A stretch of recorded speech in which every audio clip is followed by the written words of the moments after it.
Hello everyone, this is Shadow. Due to copyright restrictions on YouTube, I can't publish many of the audiobooks you love. That's why I've created a special paid service where you can enjoy over 300 high-quality audiobooks from platforms like Webnovel, Pocket FM, Audible, Wuxia, and more. Each novel comes as a one-time purchase, no subscriptions, no hidden fees. After payment, you'll receive full access via Telegram, along with all future updates for that novel. You'll find a wide selection of your favorite genres and titles, always in premium audio quality. Check the full list of available novels in the description. DM me now to get your favorite stories in audiobook form and start listening today.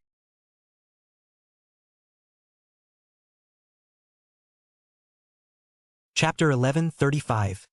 M.O. Aisha glared at Peacemaker, who stood far behind her attackers, both the knights and the robed men. It will only get worse from here, Orisha. Aisha looked at her side with a scrunched face. She released her hand briefly and watched the blood pour down her side before returning her gaze to Peacemaker. You disgusting old man. Your days are numbered. She swirled the ring of flame in one hand. The swirling intensified and created a hypnotic pattern that blazed forth even brighter. Fire exploded from this pattern and consumed everyone in a vortex. Aisha, at the center of it all, shot toward her child and snatched her up. The remaining 5 rings flowed behind her instantly.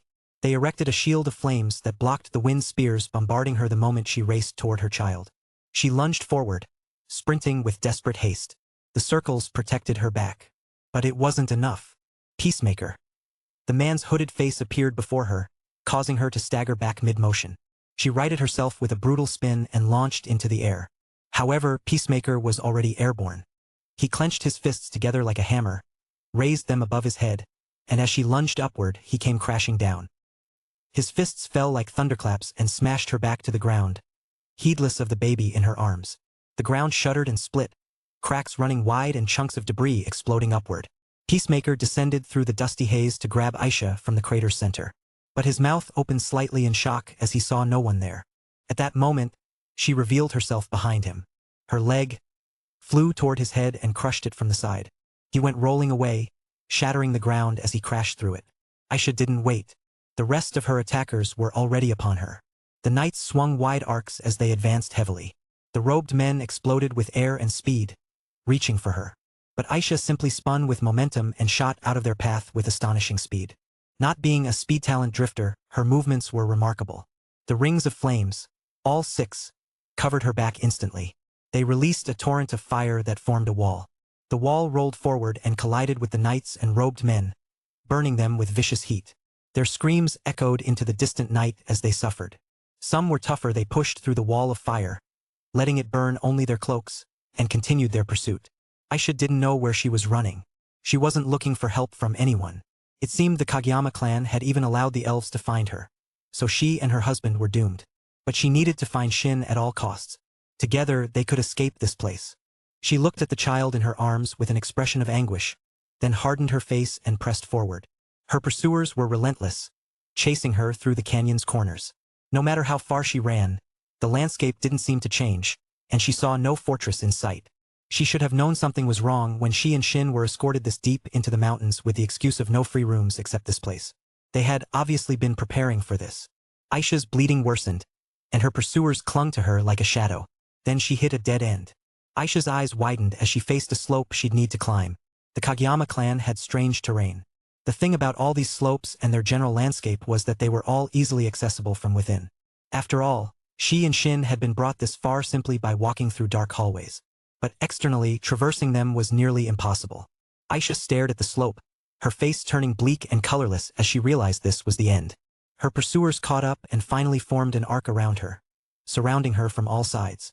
All of them, the elves and the knights, were poised to strike. And Peacemaker's voice boomed with laughter as he arrived.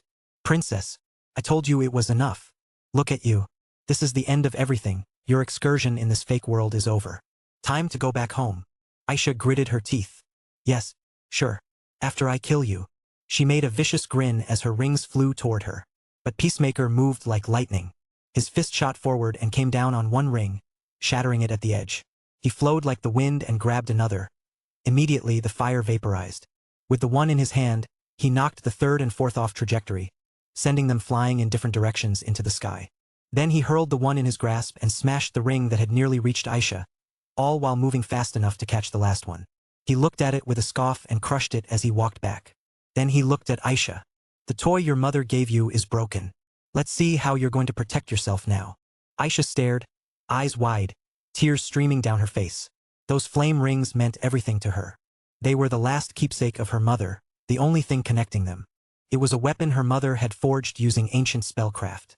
A weapon that allowed her to manipulate fire to a considerable degree, but the true destructiveness lay in the rings themselves. And just like that, the damned old man destroyed them. Aisha gritted her teeth painfully as she stared down at the broken metal shards of her mother's last gift. Her lips trembled. Killing you will be mercy. Peacemaker raised his chin, and his lips curled into a smile. Let's go home, princess. Aisha was broken. She had lost. She tried everything, but she'd lost in the end. She wished she could have one last moment with Northern before being taken away. She wished she could tell him all the things she'd never said. She wished she could hide nothing from him. Let him know what a monster she truly was, instead of hoping he could be her chance at becoming a good person. Tears streamed from Aisha's eyes as Peacemaker drew closer. However, Peacemaker stopped and looked up. He grimaced from beneath his hood. Ha! There was a figure at the slope's peak, just standing there looking down at them. Then it moved and leaped down. Peacemaker quickly stepped back. The figure landed with a tremendous impact, dust and stone fragments flying everywhere. They all shielded their faces from the debris. When the dust cleared, a creature with glossy black skin, crystalline eyes narrowed to slits, and a body that seemed sculpted by a master artisan stood before Aisha. Everyone froze in shock, including Aisha. However, the strangest thing happened. The figure turned to Aisha and lowered itself to one knee. A line formed on its face, opening into a mouth, and a cold, grating voice emerged. M.O. There. Chapter 1136. Cold Killers. All of them began searching every hall, first retracing their paths back to where they'd been brought from. They split into pairs and scattered in different directions, but it was futile. They couldn't find Nebulous Lord. However, they also knew they hadn't even searched 1/3 of the entire fortress within the clan. It had maze-like pathways where it was easy to get lost, so Sale prioritized keeping the team together over desperate searching. That decision still led them to their doom.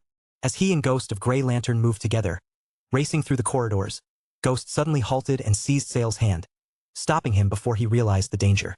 Sale looked at the short, gray-haired boy beside him. Sir Ghost, is all well? Ghost nodded grimly. Company. Sale's expression turned ice-cold as he whipped his face toward the end of the hallway, shrouded in darkness.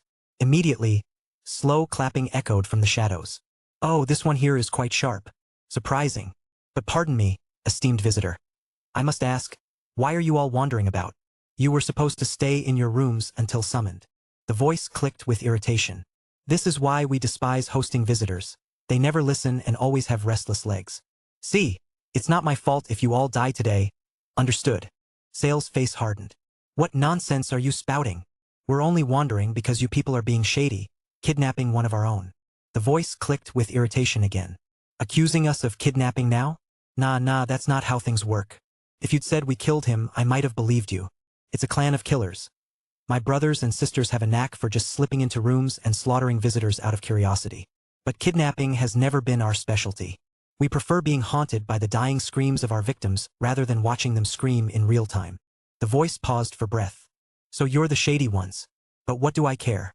I just have the opportunity to discover how beautiful your screams will sound as you die. I look forward to it. Oh. The laugh was bone-chilling, slowly fading as if the speaker retreated deeper into the shadows. Sale tried masking it, but he was genuinely concerned. Night was his weakness, not because his talent weakened after dark. In fact, it was quite the opposite. But for a much more mundane reason. However, his citadel, especially the elites, knew about this vulnerability. Ghost of the Grey Lantern had volunteered to accompany him, and he could see through darkness as clearly as daylight. Sale knew the reason Ghost chose to follow was obviously to compensate for his weakness, and he was grateful for it. But Sale despised burdening anyone. He clenched his teeth. Ghost, go on ahead. I'll handle things here. Ghost frowned. Before he could speak, Sale added, I'm not asking you to abandon me to die. I'm asking you to find an escape route from this rotten place and return with reinforcements. The voice rang out again with eerie laughter. Ho, that's hardly appropriate talk from a visitor who came begging for help. Your sins keep mounting. Now I won't even feel guilty when I kill you all. Ghost looked at Sale, reluctant. But Sale nodded, his eyes blazing with determination. Then he opened his hands, summoning his wooden bow. At once, Ghost shot forward with blurring speed. Oh, where do you think you're going? A thunderous clang of sparks rang out, echoing through the darkness as the voice's owner collided with Ghost. Sale, quickly pinpointing the source of the clash, drew his bowstring. 3 arrows of light materialized and shot forth with devastating speed. The owner of the voice, a man with short black hair and vertical, razor-sharp red eyes, tilted sideways, rolled and parried the other 2 arrows, shattering them. With that distraction, Ghost of the Gray Lantern vanished like smoke. The enemy landed, a flicker of regret crossing his face as he glanced back. Then he slowly turned toward the man who had just attacked him. I'll make your death swift, then hunt him down. Sale laughed sharply. You flatter yourself, boy. That man will gut you. I just did you a favor. Not that I expect bloodthirsty killers like you to show gratitude. He drew his string again, manifesting another volley of arrows. This time they didn't just appear on his bow but materialized all around him, bathing his surroundings in pale light. Their battlefield was cramped and narrow, advantageous for Sale, but he was still somewhat handicapped by the unnatural darkness. Even though Sale was illuminating his area, the light barely penetrated the gloom. If anything, the darkness seemed to devour it. He ignored the disadvantages and focused on what he could control. He released the arrows and let them rain down. They streaked forward soundlessly. The young man charged forward to meet them head-on. However, the moment he drew close enough, he suddenly vanished. The arrows sailed harmlessly past. Sale's eyes widened. Barely a heartbeat later, they widened further. The arrows behind him whirled around and shot toward his back. Sale spun through the air with a bead of sweat, extending his bow. A cold metallic clang rang out as a massive blade crashed down upon it. Sale groaned under the brutal impact before being blasted backward, his head slamming into the stone wall. Sale crumpled to the ground, his vision swimming as blood trickled down one side of his face. His attacker's lips twisted into a sneer. What? Don't tell me that's it. You're finished. Sale's gaze turned murderous, and he exploded forward. With lightning speed, his bow began transforming. As he reached the young man, he brought down a wooden staff with crushing force. Simultaneously, rows of light spears materialized around them, bombarding his opponent in a relentless barrage. But the man only smiled, his eyes blazing with bloodlust. He blocked Sale's strike overhead, and as the light spears streaked toward him, he spun and vanished. He materialized from the shadows between Sale's back and the wall, his blade slicing down toward the archer's neck. In that instant, Sale's eyes went wide, cold sweat beading on his neck. For one terrifying millisecond, death seemed inevitable. Terror crawled across his skin, his life flashing before his eyes. But his staff elongated with vicious speed, catching the young Kageyama completely off guard. It slammed into his chest and launched him through the air. Sale instantly propelled himself backward, landing over 100 meters away. Cold. These bastards are stone-cold killers. Chapter 1137. The Kageyama Siege. Yun stood in the corridor, studying the 2 figures before him. He sighed heavily. How did we even come to this? Zahir shrugged. We came to warn you all, but failed to consider how despicable your clan truly is. So this was Plan B. Then again, we're all aware of what killing machines you are, so I hope this isn't quite a surprise. Yun studied the man and the black-haired, pale-skinned boy behind him.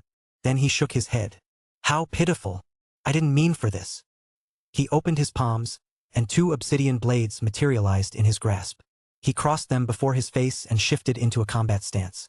I know you're a formidable opponent, Zahir al-Noor, so I won't hold back. He shifted his gaze to Ryan. Let's eliminate the trash so we can savor this properly. Zahir's expression darkened. He shot his hand out, snatching Ryan's collar and flipping him with a practiced roll while bringing his other hand up to block Yun's twin blades. Parrying 2 swords with one was disadvantageous, but he was Zahir. The ground cracked beneath him, yet he held firm. Instead, he channeled that force as momentum, twisting and drilling forward through the air with a steel rod in his grip.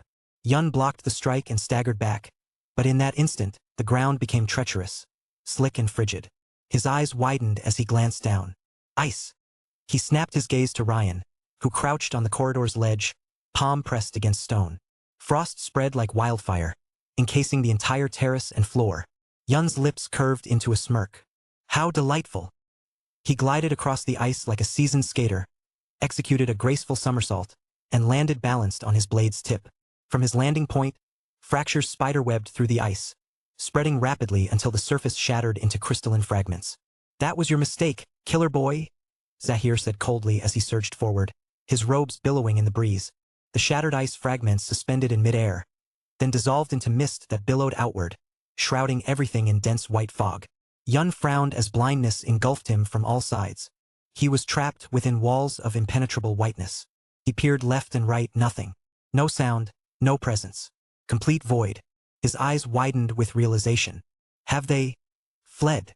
He lunged through the fog, but it shifted states, becoming liquid. What had been walking became waiting, then struggling as his legs grew heavy and his lungs fought for air. Worse still, the water's temperature spiked, scalding his skin and face, pouring into his mouth and searing his throat. He thrashed against the impossible circumstances stacked against him. Then, in a single instant, everything froze solid. He was trapped within a crystalline prison that encased half the compound. Zahir regarded him from beyond the ice. I'm sparing you because your death won't quench my hatred. The one I seek is your father. But that reckoning isn't today. He raised his scarf to mask his face. Young Ryan, we depart. Ryan nodded and fell into step behind him. Zaire and Jinxa emerged from the tower onto the plain, where dark-armored knights stood at various posts. Some appeared to be conducting cleanup operations. The moment they stepped outside, every knight turned, immediately spotting them. Absolute silence stretched taut. Zaire appeared as shocked and bewildered as they were. Jinxa, however, remained utterly indifferent to everything, until certain triggers loosened her restraints. No one truly understood what set the blood doll off. They only knew she shouldn't be unleashed unless absolutely necessary. Zaire swallowed hard and forced a smile. Please, continue your work. We'll just head back inside. As he turned, a harsh feminine voice cut through the air. Halt! They froze and slowly pivoted back. Zaire maintained his wide grin as a woman strode toward them. She was tall and elegant, with cropped hair and sharp bangs. Her crimson eyes glowed like pinpricks of fire behind slits narrow as needles' width. Behind her followed another woman who had been overseeing the knights, shorter, clad in a black dress wholly inappropriate for battlefields, looking thoroughly irritated by everything. The lead woman approached and stopped mere feet away. She never smiled, had never possessed one. Her voice carried a razor's edge with brutal directness. Aren't you the visitors Yun brought in? Zaire chuckled nervously, glancing around. I'm not sure who this Yun is, ma'am.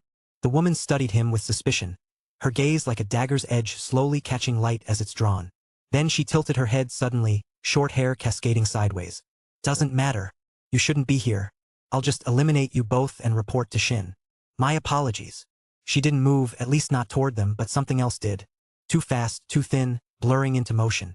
Sparks spiraled around Zaire and Jinxa as he stepped forward, a compact hand axe materializing in his grip. He used the weapon to snare what flew at him, a thin chain that wrapped around the blade. He drove it groundward and rolled aside as a gleaming silver sickle whistled over his head. By shortening the chain's length, he'd prevented decapitation as the sickle would have otherwise carved through his neck from behind. But Zaire had no time to celebrate this small victory. The woman barely moved, yet her chain and sickle whipped through the air, weaving vicious arcs across the entire space. Zaire spun his axe between his palms, eyes tracking the primary blade. As it struck toward him, he swung to intercept. The sickle was lightning quick, recoiling like a serpent's strike before lashing out from another angle. Zaire matched its speed, spinning his weapon in fluid motions, deflecting the blade and sending it careening off course. The woman's gaze drifted to Jinxa, who remained utterly detached from the violent exchange. Zaire's eyes widened the moment he caught her shift in focus. Oh hell no! Electricity already crackled between his fingers as he pivoted toward Jinxa, desperate to intercept whatever strike the woman was preparing. Then the lady's lips twisted into a manic grin. Your flank is completely exposed, fool. She jerked her hand, gripping the chain tight before whipping it downward and thrusting forward. The sickle and its tether became a blur, changing trajectory with razor-sharp, imperceptible speed. Zaire couldn't predict its path. It seemed to come from everywhere and nowhere simultaneously. But then the blood doll shifted her head, and her eyes narrowed to deadly slits. Chapter 1138. Scale of Destruction. Destruction, destruction, destruction. Gulliver stood at the balcony of the tower, watching the distant lands crumble and roll aside as storms clashed against each other. The Empire shuddered with the destruction ravaging the far reaches, earthquakes racing across the land. Every shockwave swept over to the side, shattering fragile things. At one point, the ground had suddenly cleaved from that distant place all the way to here and to the ocean. People tumbled into the gaping hole, yet the knights and civilians helped each other, so the damage was nothing compared to that of the flood. Perhaps the people of Lewengard had learned a vital lesson from the flood. Now that this devastation was unfolding, they worked together. But Gulliver knew this was nothing like the flood. There was a presence in that clashing storm that, in his entire goddamn life, he had never felt. There were things out there, and what was even more unbelievable was that actual people were fighting those things. He wanted to grip the terrace railing, but it had cracked pitifully from relentless shockwaves. He stared at it with doubt, not doubting the terrace's ability to hold one more time. Instead, he shook his head and leaped. He landed gently with the grace of a leaf. As he did, several knights approached him. "Tower Master, we have found no sign of Lady Hinai. There is no doubt. She has been abducted by those people." Gilliver stared into the distance and clenched his fist in fury. He focused on the knights before him. How long before the wall collapses? There was already an enormous fissure separating it, but somehow the entire wall still stood. One knight shook his head. "I am not sure, Tower Master. It seems the next shockwave will bring the entire thing down." Gilliver suppressed the urge to clench his fist again. Instead, he turned back to the knights. "Well, evacuate everyone as fast as you can. Don't sit around." The knights sprinted away, shouting the Tower Master's command to every other knight, who in turn did the same. A knight clad in dark armor reached Gilliver. As he did, the Tower Master looked at him with a sigh of relief. "Sir Sheer. Sir Gilly. What in the world is happening?" Gilliver shook his head. "I have no idea, but I am certain that all this is just collateral damage from what's happening out there." In that distance, the man followed Gilliver's gaze toward the distance beyond the wall. His own face paled. "If you call this collateral damage, are storms battling each other? Did all descend? Because what kind of collateral damage is this? It can't be possible." Gilliver shook his head grimly. "I know you won't believe me, but I have been in the presence of powerful people, Sir Sheer, and I have never felt anything like those things clashing with each other. Those things must be pure vessels of destruction. Nothing more, nothing less." The knight looked down, then suddenly remembered something. "Oh, good fuck." Gilliver looked at the knight commander. "Is all well?" The knight nodded. "Yes, it's just that. I just remembered what a young boy and some strangers who came ashore a few hours ago had said." Gilliver frowned slightly. "What did he say? What was that?" Knight Commander Sheer said. "He said the fate of the world was at stake and he didn't have time to play chase with some rook. I believe I was the rook." He hesitated. After that, he soared straight into the air. Others followed him. Jessi, and even Linus were among them. Gilliver's frown deepened ominously. "Please, Sir Sheer, describe this young boy." The knight gestured slightly as he described. "He was this tall. He had white hair, snowy like Lady Hinai's, and blue eyes, beautiful like the ocean. But they also held a strange and unsettling hostility he was suppressing." Gilliver's eyes widened, his face drained of color. The knight commander caught him as he staggered back. "Tower Master, are you all right?" Gilliver nodded and steadied himself. "Yes, I'm fine. It's just, damnation." The knight commander still watched him carefully. Gilliver sighed. "Whatever is happening there, I'm not certain, but I think Lady Hinai's son is part of it."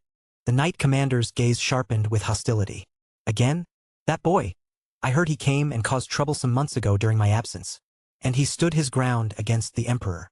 Gilliver nodded. "Well, yes, sort of. But this time, everything seems to be on a vastly different scale." The knight commander's brows furrowed mildly. "Would you care to explain?" The Tower Master trembled slightly. "Perhaps he is saving the world?" The knight commander stared thoughtfully. They were silent for a moment. Then he suggested, "Shouldn't we reach out to the Emperor then?" Gilliver shook his head. "I'm afraid it will make no difference." The knight commander raised his brows. "What do you mean, Tower Master?" The Tower Master responded with a slight tremor but straightforward tone. "I think we would be endangering the Emperor if we dared." The knight commander's frown darkened. "Tower Master, I understand that last time he stood his ground against the Emperor and even helped save the city. But aren't you placing too much faith in him?" Gilliver, still pale, looked at the knight commander with a puzzled expression. "Well, he couldn't fly last time, could he? Nothing was working. Absolutely nothing was working. No matter what he hurled at the origin of chaos, the bastard simply walked through it all. Northern didn't want to admit it. But this guy, he was fucking invincible. Nothing could touch him. Not absolute heat, not absolute zero, not using eclipsing dread to rewrite the laws of his attacks. None of it was working. Kal, the bastard, was above the laws of reality and simply strolled through everything. He was even enjoying it. He was smiling at some attacks, looking at Northern like, oh, this is new. Grading his assaults with leisure while Northern worked desperately to bring down the damn origin. Northern would have loved to say he could go all day, that they could just keep trading blows back and forth. But sadly, that wasn't the case. He had a limit. And the crushing truth was that after the relentless torrent of attacks he had unleashed without pause, he was rapidly approaching that limit. Chapter 1139. Cosmic Battle, Part 5. Cryo's hand moved with terrifying speed, faster than Northern himself was moving. The Origin seized him by the jaw, instantly killing his momentum, hoisted him into the sky, and slammed him to the ground. The ground convulsed violently, cracks spreading in an instant as debris exploded into the air. Northern bounced up and coughed blood. Before he could recover, the Origin had snatched him by the throat. Then the world parted before them. They did not move, but Northern felt his scenery blur and continue to blur. His mind tried to make sense of what was happening to him, why it felt like everything around him was unraveling while he alone was left behind. But the more he tried to understand, the more abandoned he felt. He struggled to grasp any fragment of reality. His mind felt shattered into pieces as he was hurled across distance at terrifying speed. By the time the speeding landscape paused, Northern entered a state of unconsciousness, not the kind that led to enlightenment. He simply blacked out from the velocity. Cryo looked down at him with a pitiful expression, his eyes cold as winter stone. He clenched his hand around Northern's neck, lifted him up, and drove his fist into his stomach. The punch expelled a blast of air from Northern's back that detonated against the ground, raising everything like a bomb. Stones disintegrated and exploded into the air with tremendous force. The Origin, with a straight face, drove into Northern again a second time. This time, the surroundings suffered catastrophic damage. The moment his fist connected with Northern's abdomen, he was jolted from his fainted state. A circular shockwave erupted, obliterating the ground and valleys around them. Cryo's hand, from the point of contact, generated crimson lightning that streaked around the markings of the circular devastation.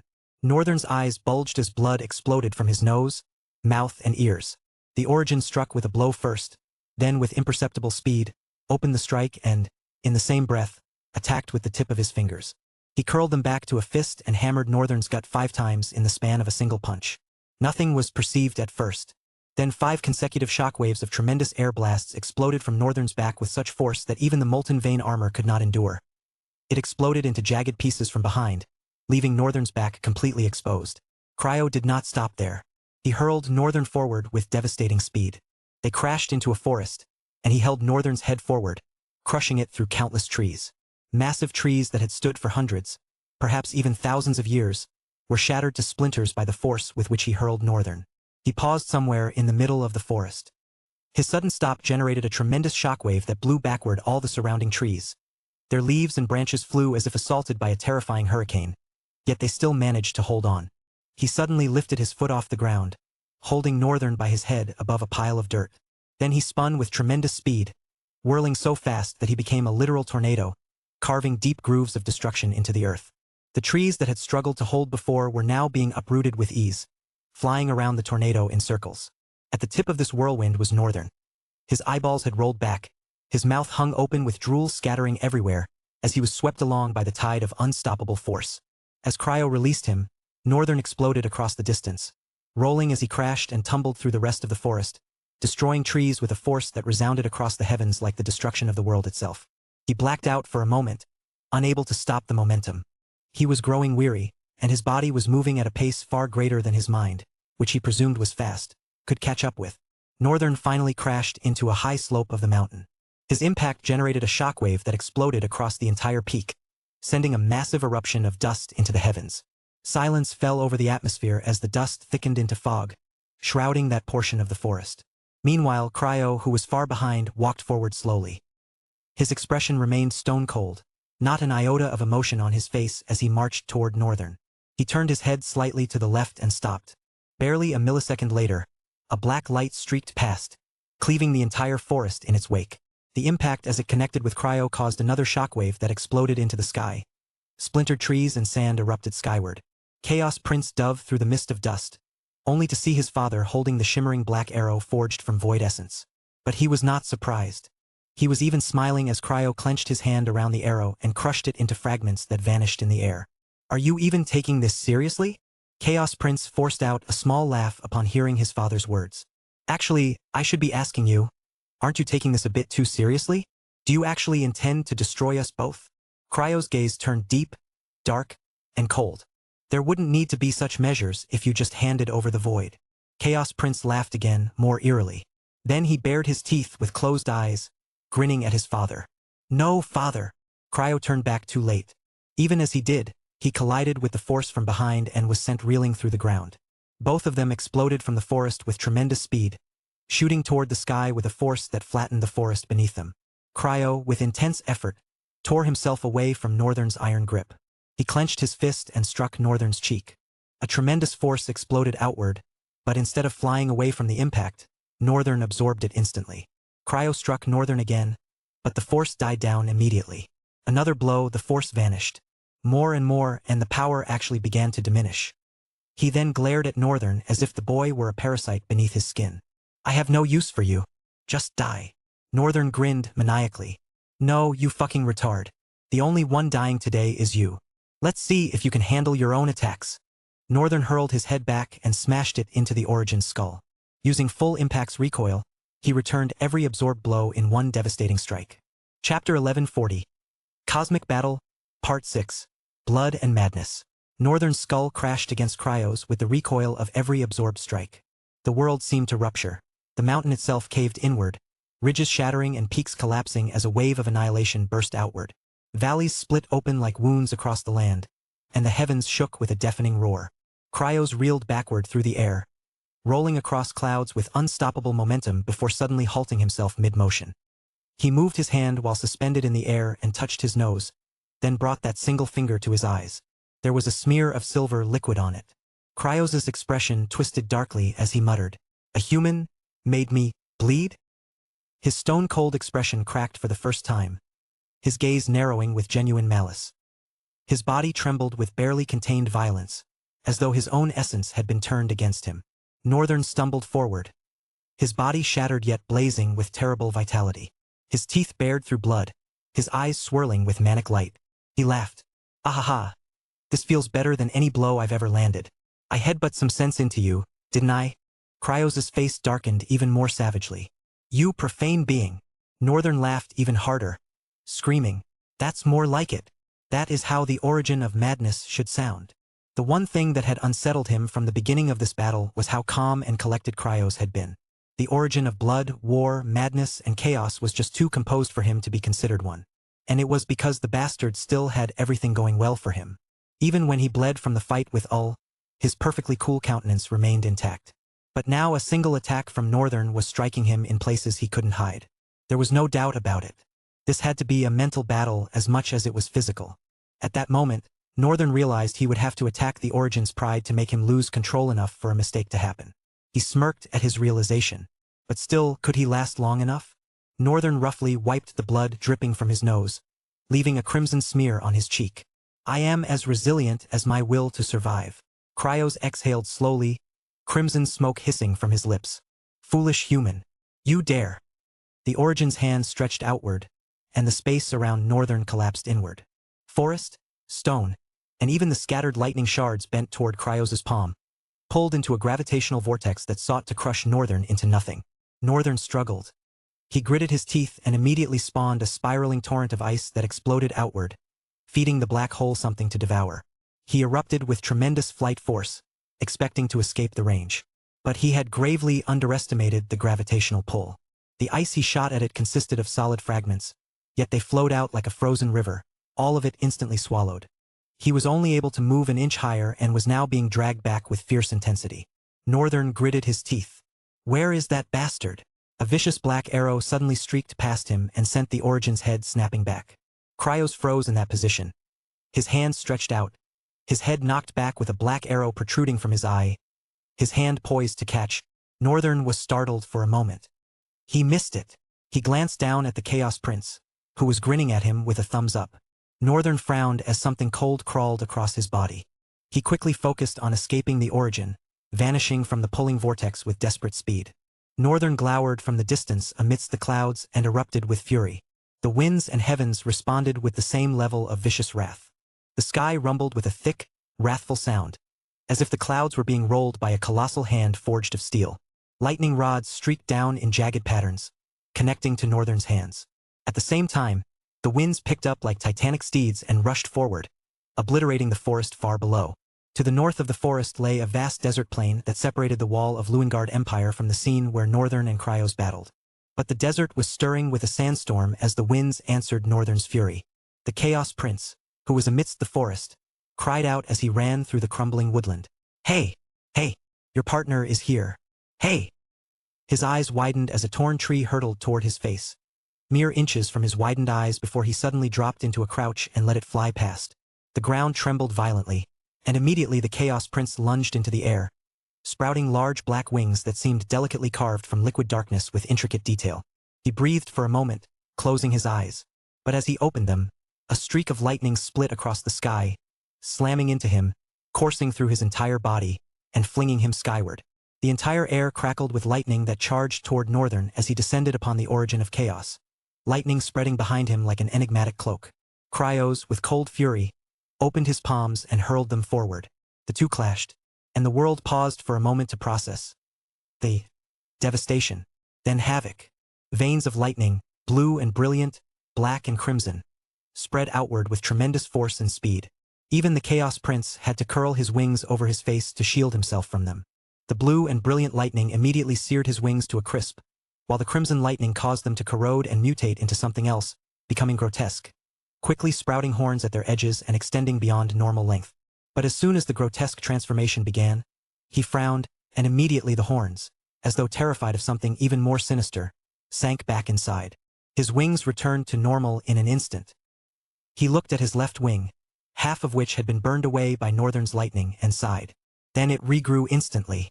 The normal lightning and the corrupted version that Cryos had tainted continued to surge forward, crashing into the forest and racing onward like rabid beasts, until they collided with the massive wall of the small empire. Thanks to the wall, the entire civilization of Lewengard was saved from being consumed by madness. However, the worst had happened. Where the lightning struck to destroy, its maddened version struck to drive beings to madness. The entire desert and the wall of Lewengard rose as something different. Something vile that should not exist. Chapter 1141. Cosmic Battle, Part 7, Fragile Ego. It was the sands that first rose. The sandstorm, birthed by violent winds, plunged into unsettling calm. Then, bare moments after the wall was struck, the storm surged again. But this time it was something twisted and malevolent. The sands churned as if alive, radiating crimson light in their depths while their surface darkened, writhing and convulsing like molecules of existence, tearing themselves apart and fusing back together in a single breath. It was pure, visible embodiment of madness. Sickening to watch as it clawed into the sky and tumbled toward the forest. A bestial sandstorm that towered across the world, piercing the clouds and blackening them. As the twisted sandstorm surged forward, the wall followed. The madness spread across the vast wall of Lewengard at lightning speed. Then the wall stood up. Literally. It tore itself from the ground, hardened bricks corroding into something obsidian and menacing, multiplying and dropping to the ground like drool from a monstrous entity. A knight was standing near the wall. He was the last of those positioned to evacuate the people living close to it. He wasn't aware of what had struck the wall. All he knew was that a massive shudder had run across the entire land and made him fall. As he tried to stand, the wall began to rise too, pulling itself from its foundation and dripping black viscous liquid that looked like corroded metal. As the liquid dropped, it moved with terrifying speed. The knight's brows, embedded in his helmet, furrowed. He spun and tried to run, but the viscous liquid shot skyward and landed on him, instantly sinking into his armor. He stopped mid-run and screamed in agony, his widened eyes turning black as crimson light blazed from within. His skin turned obsidian, his height swelled, and he instantly transformed into a towering, grotesque monster wielding a long, twisted sword of steel and black flesh, along with an oversized shield. The creature instantly leaped, covering tremendous distance in that single bound. It landed on a building's roof, crushing it to rubble.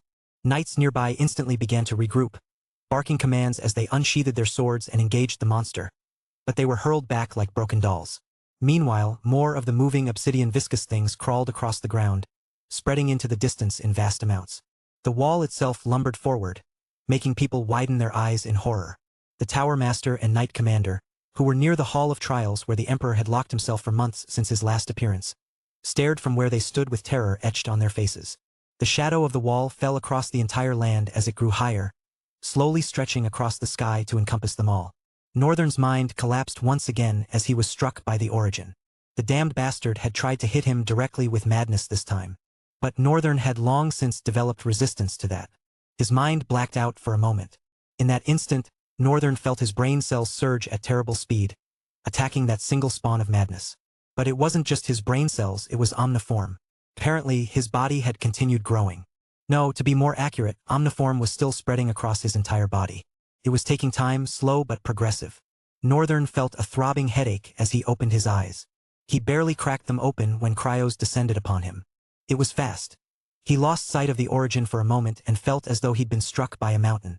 He crashed into the ground, sending forth a shockwave that razed the entire forest in a single instant. Much worse, the black and crimson ominous storm surged toward him with a hollow cry. But a winged man suddenly appeared in front of the storm. Northern barely identified the Chaos Prince and allowed himself to look away from that approaching assault. However, cryos dropped to the ground with tremendous force and slowly walked toward him. You fragile creatures drape yourselves in virtue, yet your every breath reeks of self-interest. You raise monuments not to honor the skies, but to echo your own names through time. You clothe greed as ambition, cowardice as faith, and vanity as love. Even your prayers are bargains. Pleas wrapped in demands, offerings meant only to purchase favor. You swarm across realms like parasites, devouring, claiming, hoarding. Then you dare call yourselves righteous. Tell me, when have you ever sought goodness for its own sake? You worship nothing but the hollow idol of yourselves. Then wonder why the divine regards you with contempt. Northern slowly rose from the stone rubble, pushing a large slab away with ease, yet it flew meters. He chuckled even as he staggered. Hey pal, all that thunder and brimstone. What is this, a vendetta against mankind? Bit cliché, don't you think? Northern straightened, blood dripping from his temple and forehead, slowly trickling over his eyes. But so far, he hadn't received any fatal wounds. Strangely enough, he felt quite energetic. He still had that slight throbbing headache as his brain cells fought the madness cryos had attacked him with. Cliché? Insolent insect, you dare call the voice of eternity cliché? You split my flesh and think it makes us equals? You mistake a wound for weakness. All you've done is prove the depth of your arrogance. Know this, every drop of my blood is worth more than the sum of your entire kind, and I will make you choke on the blasphemy of drawing it. Northern laughed. Wow! That really struck a nerve, huh? His words were cut short as cryos vanished at staggering speed. Northern followed suit, vanishing and flashing across the raised forest toward the twisted storm the Chaos Prince was currently fighting. He laughed and screamed at cryos as he soared through the air. You bleed once and suddenly your legs don't carry you like they used to. What's wrong, Origin, out of breath? Come on. I've had mortals chase me faster than this. Cryos responded with a demented laughter that echoed from across all corners. Out of breath? My breath births tempests of delirium. You think this is my limit? I will grind your bones until even memory refuses you. Chapter 1142. The Guardian of Trial. Raven, Ellie, Thalen, Linus, and Jessi had been spared from the tremendous force of Northern and Cryos' battle, but only because the two titans had hurled themselves in the opposite direction, raising the forest instead. The survivors couldn't help but heave intense sighs of relief before crumpling to the ground. Even Eli released his essence manifestation and returned to human form. Apparently, they had all been suffering beneath an imperceptible pressure, the crushing weight of fear. Fear of dying so insignificantly. Fear of realizing this battle was far beyond anything they could have bargained for. In Raven's arms lay Terrence. The woman was wounded across her body and face, her armor torn in several places by vicious blows. Thalen studied Raven as she knelt with Terrence's head cradled gently on her thighs. He spoke hesitantly. Do you mind if I help? Raven's head snapped up. Please. Thalen nodded and bent before her. He summoned a pouch and withdrew a vial containing crimson liquid. Raven arched a brow as she observed the vial. Seeing her curiosity, Thalen explained. This just started circulating in the markets recently. It's a healing potion, supposedly capable of mending even the gravest wounds. Raven studied it doubtfully but didn't stop him. You can either drink it or pour it directly on the wound. Drinking works better for internal damage. He poured the potion over Terrence's wounds. To Raven's shock, the moment the liquid touched her injuries, they began sealing themselves. The healing was so swift and thorough that her eyes widened in amazement. She looked at Thalen, then at the empty vial, her face contorting with guilt. That must have been precious to you. I'm sorry you had to. Thalen cut her off. Don't apologize. This battle belongs to all of us. Northern stands at the forefront, but the rest of us shouldn't hesitate to contribute however we can. Respect flickered in Raven's eyes as she nodded. Terrence stirred, instantly commanding her attention. Terrence! The woman stirred again, her face straining as though in pain. Then her eyes flew open. Raven frowned. Terrence's eyes were missing pupils and glowing with subtle light. She lifted herself with impossible grace, as though the winds themselves carried her. She looked at Raven in silence. The air hung motionless. Everyone held their breath. Then she turned to Thalen, who stared back with a slight frown creasing his features. She sighed, and when she spoke, her voice emerged as many voices woven into one. The Elven One speaks truth. This battle belongs to every single one of us. I see no reason why a child should shoulder it alone. So I need all your help in creating a perfect vessel that will allow me to face that man on equal terms. Thalen's frown deepened with suppressed hostility. The fact that she instantly recognized his elven heritage, combined with her otherworldly manner of speaking, confirmed his suspicions. Raven's face darkened. She glared directly into Terrence's luminous eyes. You're... Terrence gazed down at her. Correct, child. Instantly, everyone except Raven and Thalen dropped to their knees and bowed their heads. Guardian, Mother, creator of this world's inhabitants. Her presence was the world itself, pure gold made manifest. Their hearts leaped with the knowledge that this battle truly mattered. Eli was overwhelmed with wonder. He longed to glimpse her eyes but found himself crushed by such profound awe that he couldn't lift his gaze. His body felt cold and pressed down by invisible weight. He was a paragon, yet he trembled with fear and reverence, not from any hostile intent, but from pure, instinctive worship. He was Ul's servant, after all. Every drifter was. Terrence's gaze settled on Thalen. His reaction is understandable. He doesn't belong to this world. She shifted her attention to Raven. But what grudge do you harbor against me, child? Raven's eyes blazed with fury. You were the one who took her. Ul tilted her head slightly, then realized a moment later and pointed to herself. You refer to this vessel. Raven's glare never wavered. Ul laughed lightly. I took no one, child. I simply called, and being a faithful servant, she answered. Never did I expect matters would escalate this early. I had hoped to contain this before it reached such heights. I'm baffled by how humans like you manage to uncover such secrets. Ul drew a breath. This is far beyond any of you. To defeat an origin, one must at least reach Zenith status. Even then, the best a Zenith can achieve is fighting on equal ground with an origin who has been sealed for 7,000 years and is weaker than the average origin. She gazed down at them all. The only reason you still draw breath is because that man has been incredibly weakened by spending 7 millennia in the thin layers of peace. He is calmer now, well-spoken and sensible because of it. However, it's only a matter of time before he remembers how to rage, how to lose himself in fury, before he recalls who he truly was. That man, consumed by anger, his authority will surge and he will slowly grow, returning to his prime. Before that happens, I must seal him away again. And I need a stronger vessel to accomplish this. She surveyed them all. The cores of your souls can be combined to strengthen this one.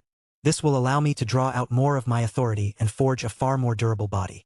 In that instant, Raven's expression twisted into something dark and terrible. What? Even Thalen's face changed. Simply put, what Ul was proposing was harvesting all their cores to strengthen the body she inhabited, allowing her to channel more authority. They needed to die? How could any guardian suggest such a thing? In that moment, Raven laughed. A sound that made both Thalen and Ul turn to stare. As her laughter slowly died away, she fixed Ul with a look of pure venom. Must be really convenient for you. Whatever you are. She repeated Ul's words in a mocking tone. The cores of your souls can be combined to strengthen this one. This will allow me to draw out more of my authority and create a much more durable body. Crawl back to whatever pit you slithered out from. You bitch. Chapter 1143. Defective Soul. It was not Ul who first expressed shock. Nor was it Eli or Linus and Jessi who felt a subtle compulsion to pay obeisance to the supposed supremacy of their world. It was Thalen who turned to Raven first, jaw-dropping. Then Jessi stifled her surprise. Linus frowned, followed by Eli, before Ul lifted her chin slightly. What vile words you speak. I understand them not, yet I sense the venom they drip with. She lowered her head and smiled somberly, gesturing toward herself. This vessel brims with warmth for you. Is that why you tremble with such fury? She shook her head. You are wrong, child. Everything that pulses with soul essence serves a purpose. I am the guide of that purpose, the light that illuminates your path. To rebel against me is to choose darkness. She paused. The silence stretched, heavy. I recall an awful memory of one who once rebelled. The beginning of my mistakes. Unfortunately, he met the worst fate at my hands. Child, do not embrace the darkness. Do not surrender to it. Accept the light I offer you. I sense discord, evil in your heart. She paused again, tilting her head as she studied Raven. What a strange creature you are. Are you even human? She regarded Raven with delight slowly blooming across her face. It is incredibly rare for a phenomenon like you to manifest. You are a defect, but a fascinating one. She smiled pleasantly. Your core is malnourished. You have been tampered with since you dwelt in your mother's womb. Or was it an attempt to destroy you perhaps? By your mother herself? Whatever was done to make you defective indeed succeeded. Her smile widened. The mistake is thinking defects must be weaker. It is an error that perfect beings often make. A mistake even I made recently. Her expression darkened with displeasure as she spoke those final words. Raven absorbed what Ul said. The words almost mattered, because she had simply laid bare the story of her childhood in a single breath. But something else mattered more. Northern was out there fighting for the fate of their continent, possibly the world. Everyone had to contribute by any means necessary, just as Thalen had said. Raven was not confident she could defeat Ul. For a long time, she had suspected Ul herself might be an origin. Of course, it was a baseless assumption, especially since no one knew if origins were presently alive or merely legends from another realm. However, after the Dark Continent event, her suspicions had crystallized. Right now, as she stood here, she was more certain than ever that Ul was an origin. This made things perilous for her. Could she defeat an origin? Northern was currently struggling against one. She wasn't even sure she could last a second. But she would not back down. Raven clenched her teeth and opened her hands. Materializing a sword, she gripped forward in a two-handed stance. Get out of my friend. Ul raised her chin and chuckled pitifully, looking down at Raven. She slowly extended her hand. What will you do with that trash? Cut me? You forget. Any hurt you inflict on this body will remain with it. Thalen frowned, observing both Raven and Ul from the sidelines. Raven gritted her teeth, silently wrestling with that barrier. She couldn't bring herself to attack Ul, because that was truly Terrence's body. She also knew she had to decide, or a far greater loss would occur. Her eyes sharpened dangerously, and a cold, murderous aura erupted from her with such intensity that Ul herself flinched. She had flinched before catching herself, slightly stunned. What? Did I nearly fear her? That child? The very notion made Ul's body crawl with disgust and hatred. Her expression shattered into one of utter revulsion. Ugly to behold from a supposed being of higher existence. Ah! Now I am enraged. She glared at those kneeling before her. Slay yourselves in service to me this instant, if you care for your loved ones. At those words, Eli's eyes widened. He trembled, his face draining of color. Then he looked at his hand. Thalen watched first, curious. Is he really? Eli's hand whipped toward his chest with razor speed, but Thalen had moved, catching his wrist just before the hand could plunge deeper. The man's fingertips, now shaped like talons, had already pierced the first layer of skin but hadn't penetrated further. In the same breath, Raven had moved with blurred speed and used her sword to deflect Linus's silver wings as he drove their sharp edges toward his chest.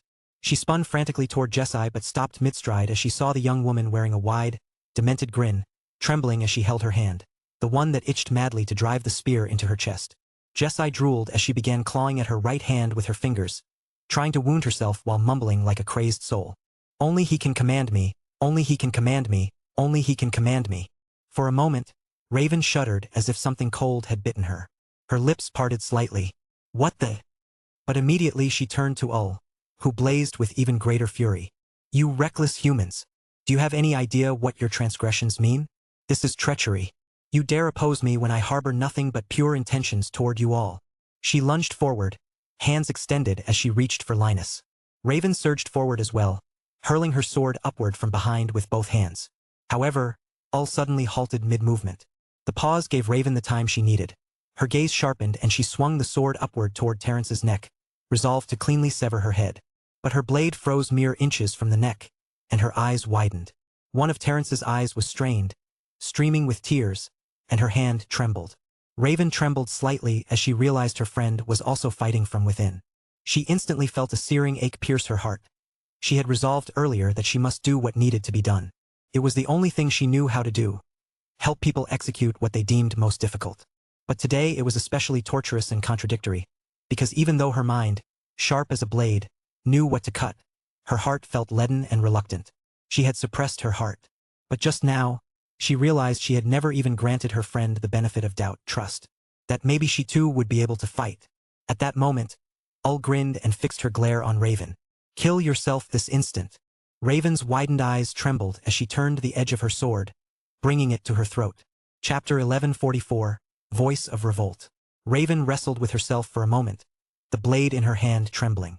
Her eyes were dark and hollow, something reminiscent of the same ruthless, precise, and lethal Raven from the Dark Continent. But in just 3 months, Raven had changed from that person. More so in the past few days spent with Northern, she had grown to find someone she couldn't defeat, someone she couldn't reform, someone far stronger than that. And Raven, in all honesty, was happy with that. She felt truly at peace with herself. Perhaps that was why she hesitated. Even though the Origin had exploited the self-doubt in her heart to issue a command she must follow, and Raven was bound to that command, she still hesitated somehow.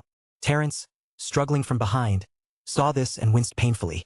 Her resistance surged, and Ul's hand refused to move an inch forward. The Origin snarled. "You vermin! What are you doing? Submit yourself this instant. No! I will not let you kill my friends. I don't care if you can strip away my will, crush my body. Do anything you want because I am a priestess for your purpose. But you will not touch my friends. I will revolt." It was strange. Same voice, same mouth, same person arguing with herself. But the voice was different, and in that moment, it jolted Raven awake. She drove the blade into the ground, quickly touching her neck to wipe away a line of blood. Raven stared down, horrified.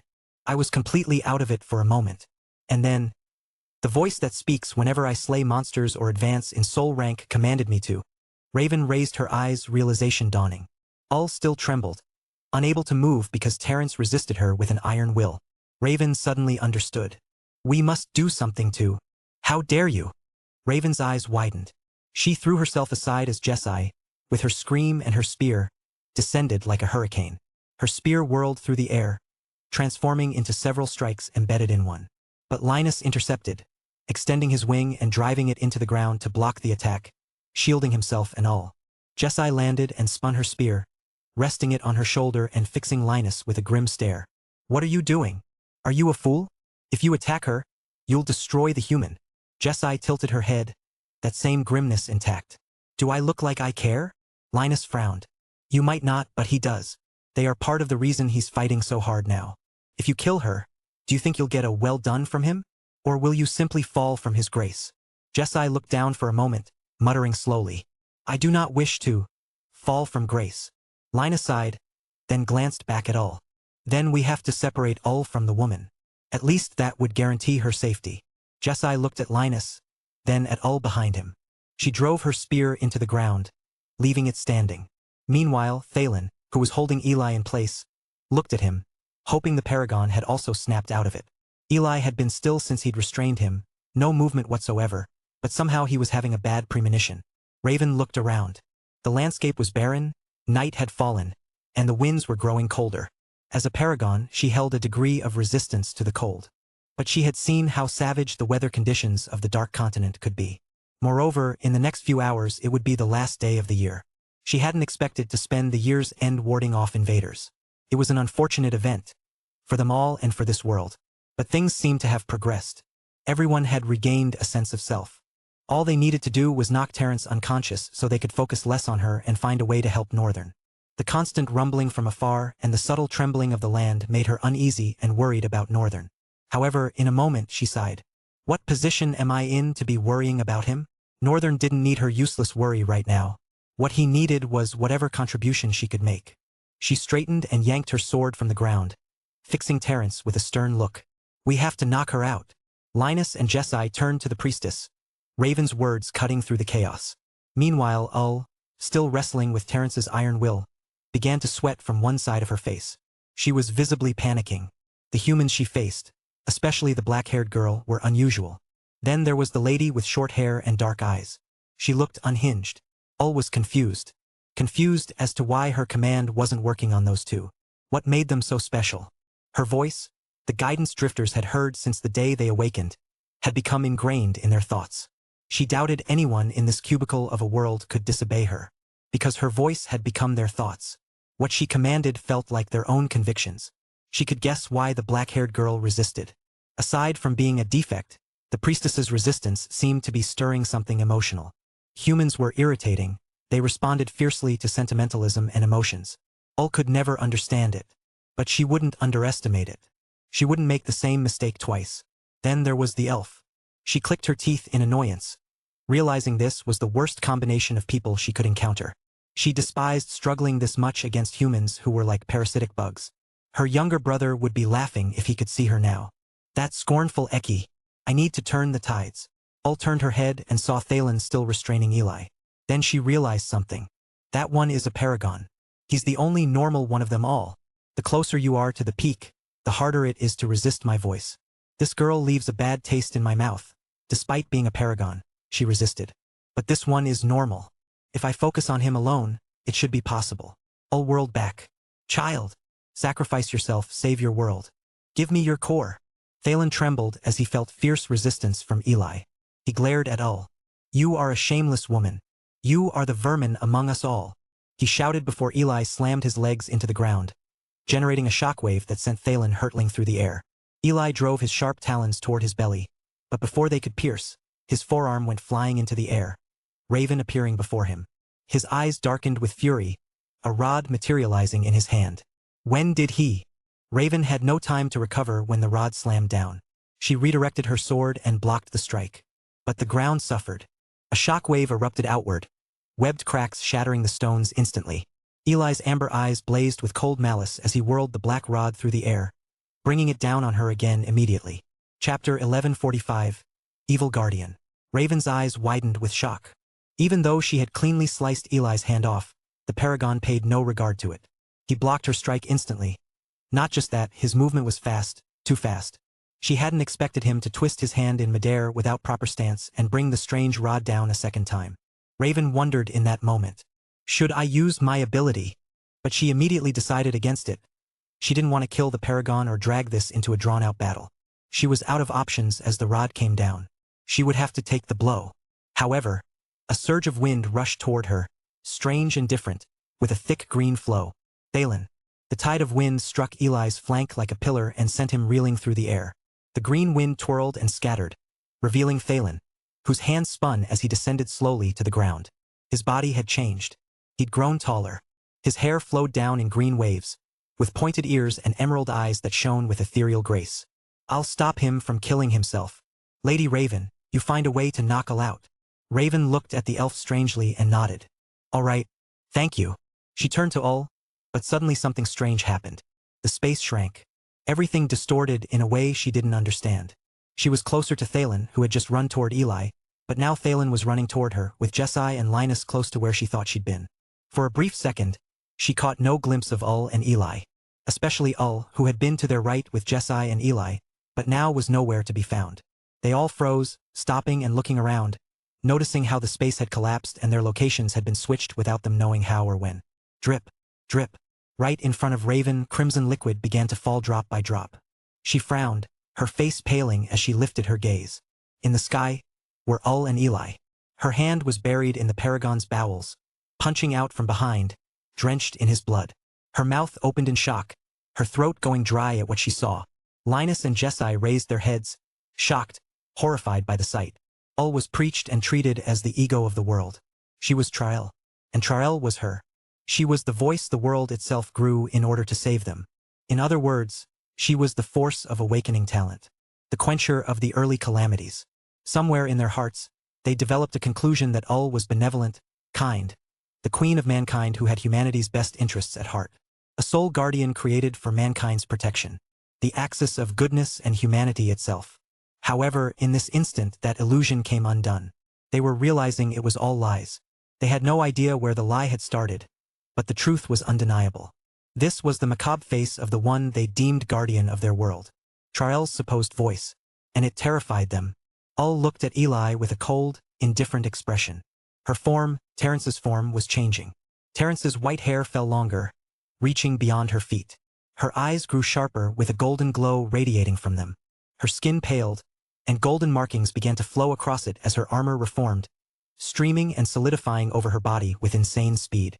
When the transformation finished, she looked like a warrior dropped from the bowels of divinity itself. Exceptionally beautiful, her eyes radiating cold, calculated ferocity. She withdrew her hand from Eli's stomach, and the paragon, with a hole in his chest, fell toward the ground. Thalen's green wind swept across the landscape in a second, and he was there to catch the paragon just before his dying body could touch the ground. Thalen stared at Eli with quiet despair. They didn't know each other for long, but the little time they'd spent together was enough for him to feel honest pain for the dying man. He was in agony. Eli was trying to say something, his face pale, his mouth and eyes trembling. He tried to force the words out, but it was too much. Eventually his mouth fell slack and his eyes turned glassy as his breath ceased. Thalen felt the pain deepen as he watched Eli die in his hands without being able to do anything about it. Even if he'd tried to heal him, it wouldn't have been possible. Eli wasn't just injured, all the vitality of his soul had been sucked away. He was a hollow shell. Thalen had no idea how anyone could live without a soul core, so death was the better option. Still, it hurt, unbearably. He laid Eli's corpse down gently and slowly stood, looking at Ul with an intensely furious expression. His green eyes blazed, and his hair whipped wildly as the air around him grew hot and heavy. Damn it! I haven't been this angry in a long time. Raven observed Thalen, then stood herself. Her gaze was dark and cold. Her hair changed, one half became white while the other remained black. One eye was black and the other white, making her look like a strange, anomalous existence. Me too. You wretched bitch. You're going down today. Jessi and Linus were equally furious. Linus's glassy wings expanded and began spreading over his body, while Jessi spun her sword and got into stance.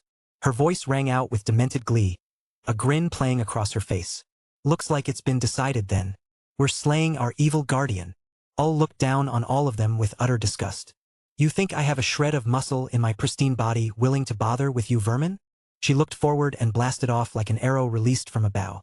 However, the unexpected happened. Pillars of green wind plunged into the air in quick succession, chasing her as she fled.